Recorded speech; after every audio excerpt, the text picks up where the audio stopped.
Prepárense porque la muerte de Michu no solo desató una guerra familiar sin precedentes por la pequeña Rocío, donde un padre, una tía y un abuelo se desangraron en el fango mediático, sino que ocultó una verdad que ni el mismísimo Averno podría contener sobre el infierno que la niña sufrió, y que Alerta Rosa está a punto de desvelar. Tras la súbita partida de Michu, un mutismo ensordecedor se apoderó de todo, convirtiéndose en la estridencia más insoportable.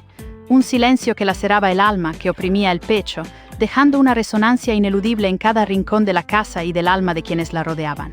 En medio de esa abrumadora vacuidad, una pequeña de apenas 8 años, Rocío, se hallaba desamparada, privada de su progenitora, abandonada en un universo de adultos contrapuestos, de grandilocuentes proclamas y de gestos desprovistos de sustancia real.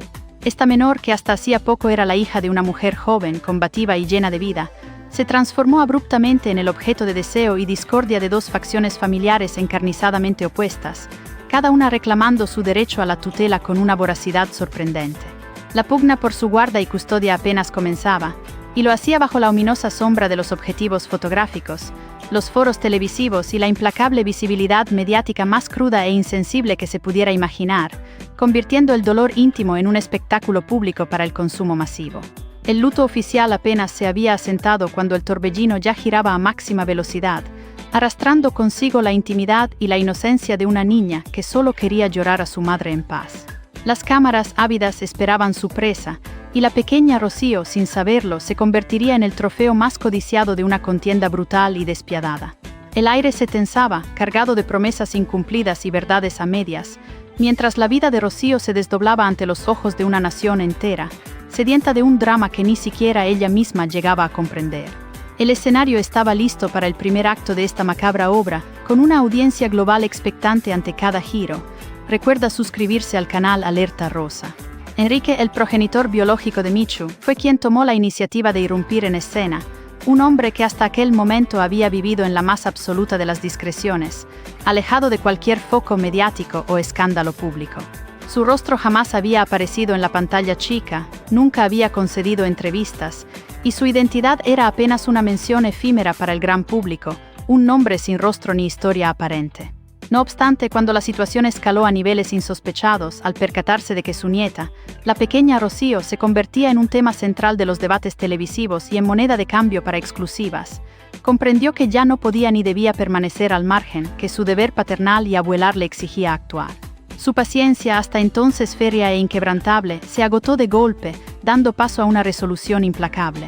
La declaración que profirió en su círculo íntimo, en un tono que no admitía réplica, y que se difundió con la rapidez fulgurante de la pólvora encendida entre los mentideros de la prensa rosa, fue inequívoca, una sentencia lapidaria que resonó con la fuerza de un ultimátum para todos los implicados.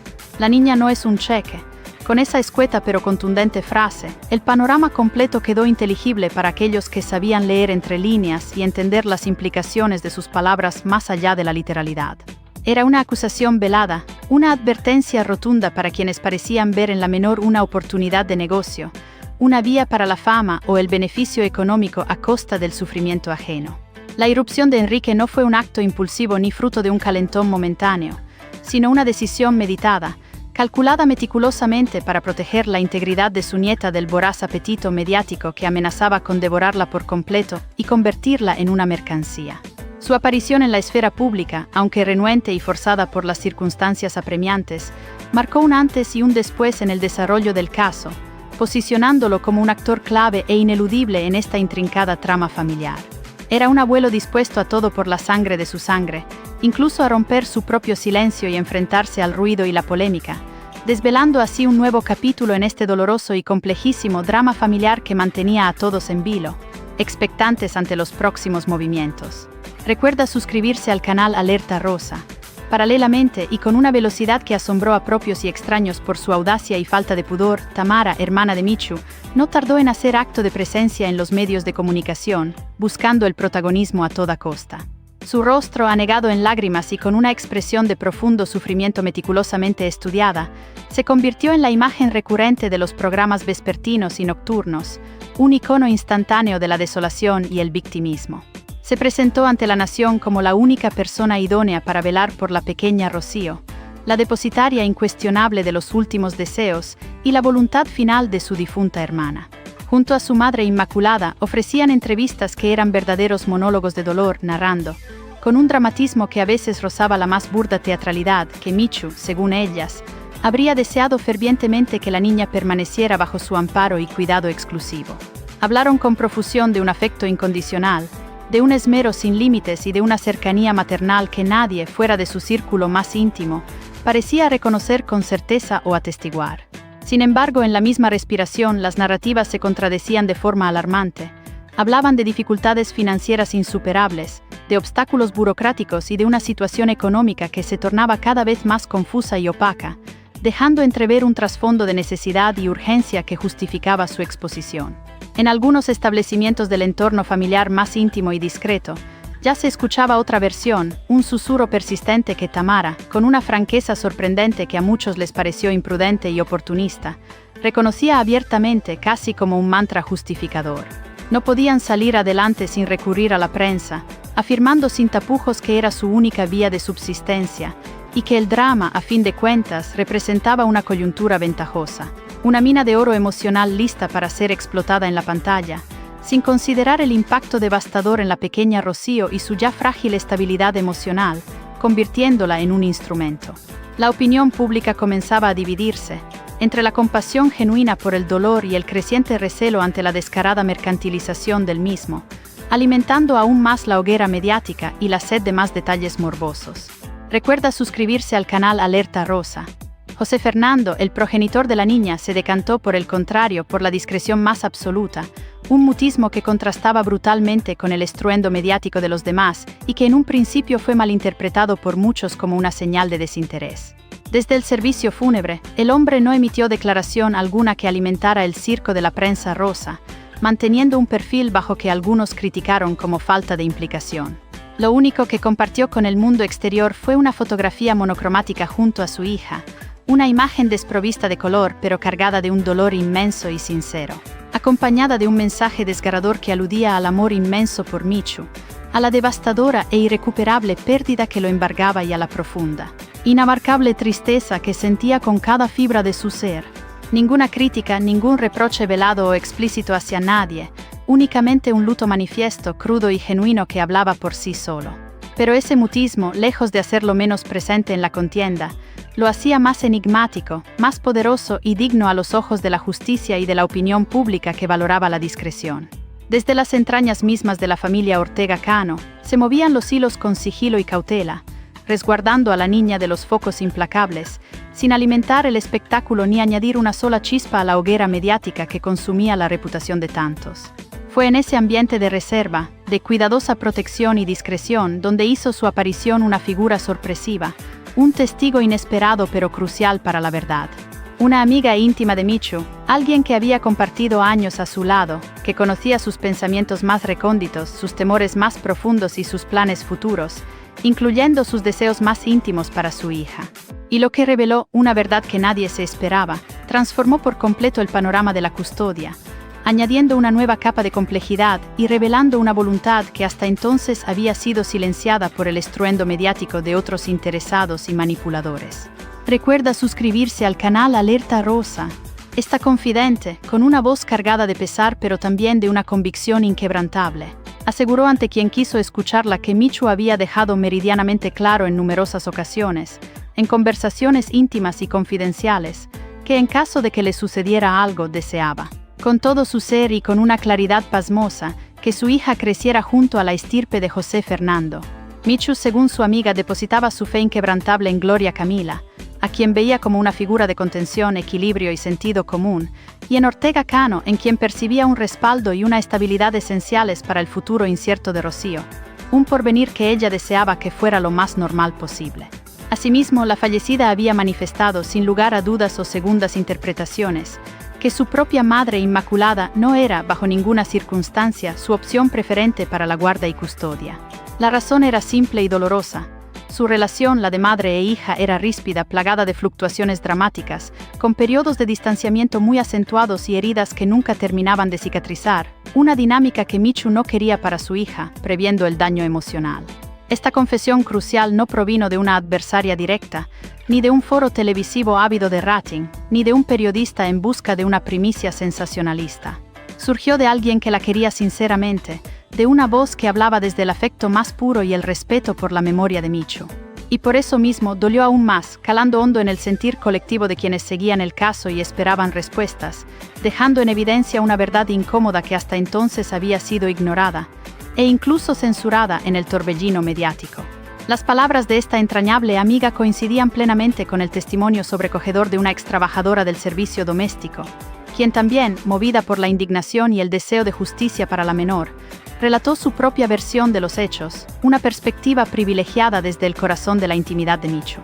Ella había presenciado de cerca los momentos más duros y vulnerables de Michu, la había visto llorar desconsoladamente sumida en la angustia, y la había escuchado expresar con profunda desesperación el temor a dejar a su hija desprotegida en un mundo incierto y hostil.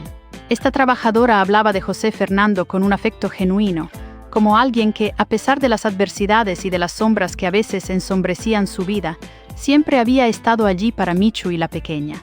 Y contaba, con la voz entrecortada por la emoción, que la relación con su madre no se asemejaba en lo más mínimo a la idílica imagen de unidad familiar que se proyectaba incansablemente en la televisión, sino que era una dinámica tensa y compleja, alejada de cualquier idealización o fantasía televisiva. Recuerda suscribirse al canal Alerta Rosa.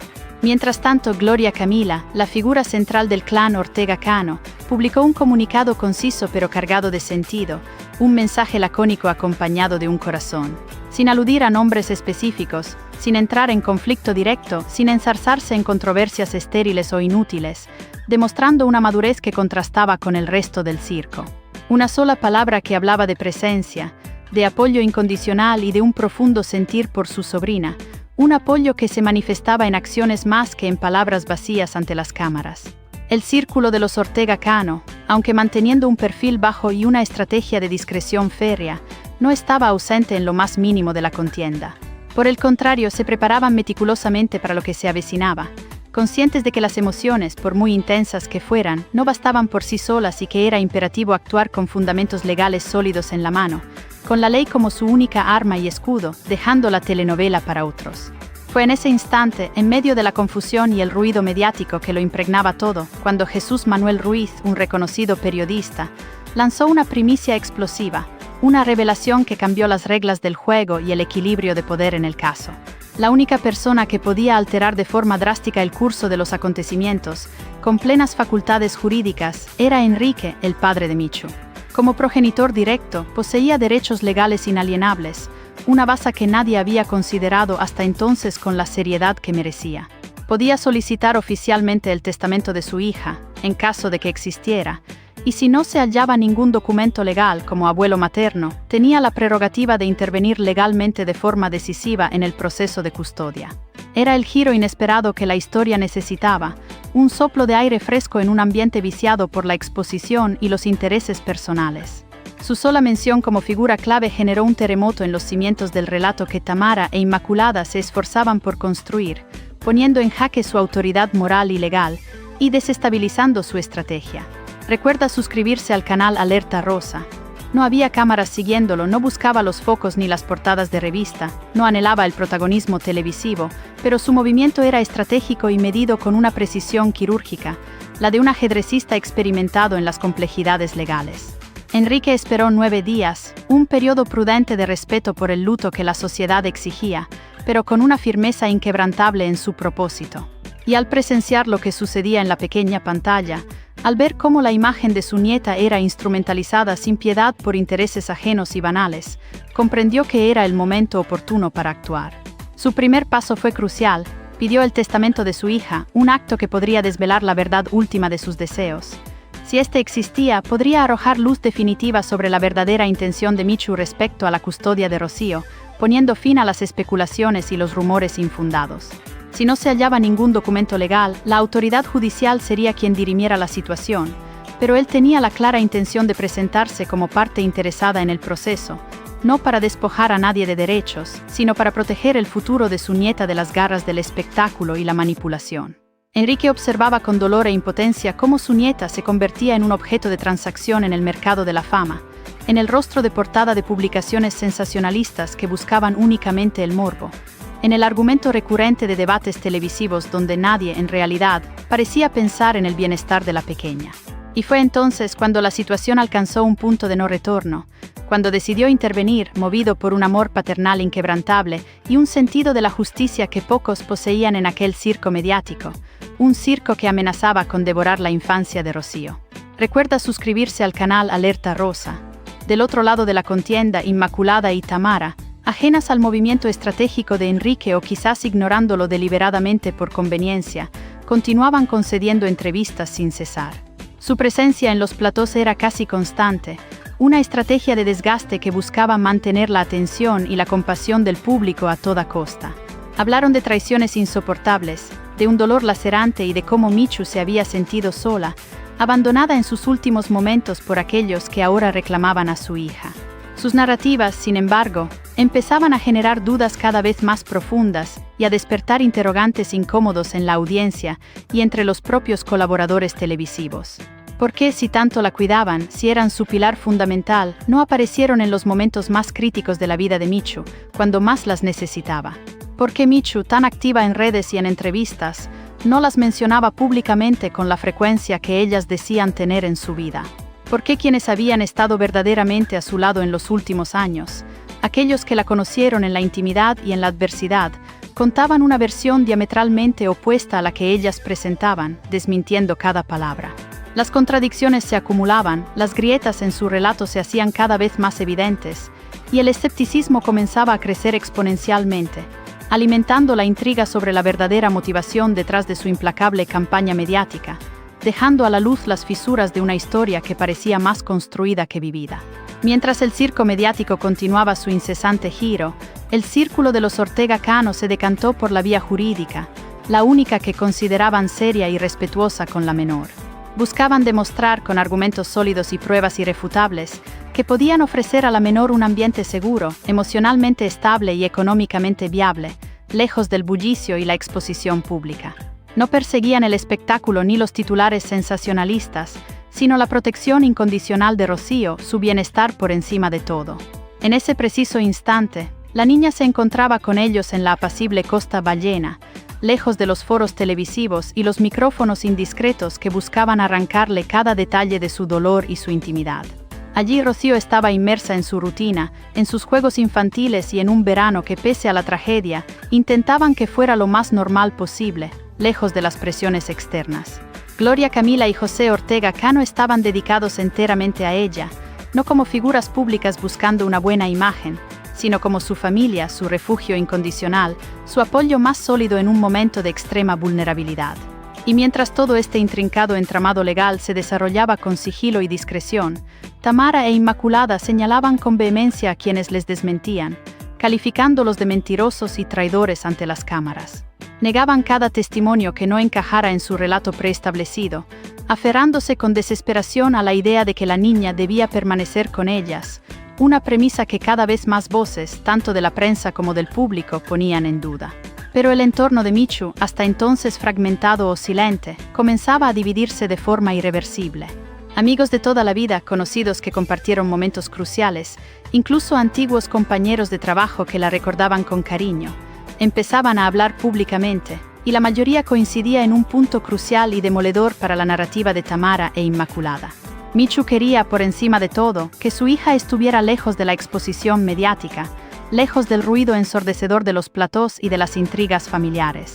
Su deseo más profundo era que, si algo le pasaba, la mejor opción para la pequeña Rocío era la familia Ortega Cano, por la estabilidad y discreción que representaban, un ambiente que garantizaría su paz y su desarrollo. Era un coro de voces, dispersas al principio, que poco a poco se unían en una armonía disonante con el relato oficialista de las tías, dejando al descubierto sus verdaderas intenciones. Recuerda suscribirse al canal Alerta Rosa para no perderse ninguna de estas historias impactantes.